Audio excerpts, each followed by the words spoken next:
খারাপ বাজে মন্তব্য করে, অনেকে অনেক গালিগালাজ করে। এই জিনিসগুলো আপনি কিভাবে দেখেন? ভাইয়া যারা খারাপ মন্তব্য করে গালিগালাজ করে আমার মনে হয় যে ওনারা বেকার থাকে। কারণ যারা জব বা হচ্ছে গিয়ে কাজের সাথে রিলেটেড বা বিজনেসের সাথে রিলেটেড তাদের এত সময় কই একজনকে খারাপ মন্তব্য করার। তো ওনারা হয়তোবা ওনাদের অবসর টাইম অনেক বেশি থাকে, যার কারণে অন্যদের নিয়ে সমালোচনা বা খারাপ মন্তব্য করার একটা ব্যাপার ওনাদের ভিতরে কাজ করে। যেমন আমি তো কাউকে খারাপ মন্তব্য করি না, তাই না? আমি তো কাউকে খারাপ মন্তব্য করি না, কারণ আমার কাছে সময় কই খারাপ মন্তব্য করার। আচ্ছা, কাজ করলে তো সময় থাকার কথা না? ওইটাই তো।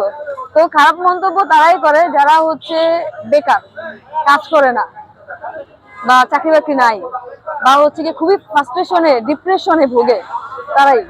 তার মানে প্রত্যেকটা মানুষের সাথে কাজ করা উচিত, নেগেটিভ থেকে দূরে থাকার জন্য। অবশ্যই, কারণ আপনি যখন কাজের সাথে রিলেটেড থাকবেন আপনার কি সময় থাকবে আরেকজনকে নিয়ে গসিপ করার? অবভিয়াসলি থাকবে না। আপনি যখন ফ্রি থাকবেন, আপনার কোনো কাজ থাকবেন না, আপনি যখন ফ্রাস্ট্রেশনে থাকবেন, তখনই কিন্তু আপনি আরেকজনকে নিয়ে সমালোচনা করার সুযোগ পাবে। হ্যাঁ সময় পাবেন। একটা রসুন দিয়ে দেন। আচ্ছা, আপনার কাছে আমরা হাঁসের মাংস পাচ্ছি, কাঁকড়া পাচ্ছি, গরুর মাংস। গরুর মাংস পাচ্ছি, পাশাপাশি কোলাজেনের পিঠা। এছাড়াও কি আইটেম বাড়ানোর ইচ্ছা আছে? ইচ্ছা আছে ভাইয়া, খুবই ইচ্ছা আছে, কিন্তু এইটাই মানে কি ট্যাকল দিতে কষ্ট হয়ে যাচ্ছে, যার কারণে আর কি ইচ্ছা থাকলেও পোষণ করতে পারছি না। আচ্ছা, আপনি তো স্ট্রিট ফুড কিভাবে বিক্রি করেন? জি। এটা কি গুণগত মান বা কিভাবে বিক্রি করতে চান, এ নিয়ে কোনো প্রশ্ন করে?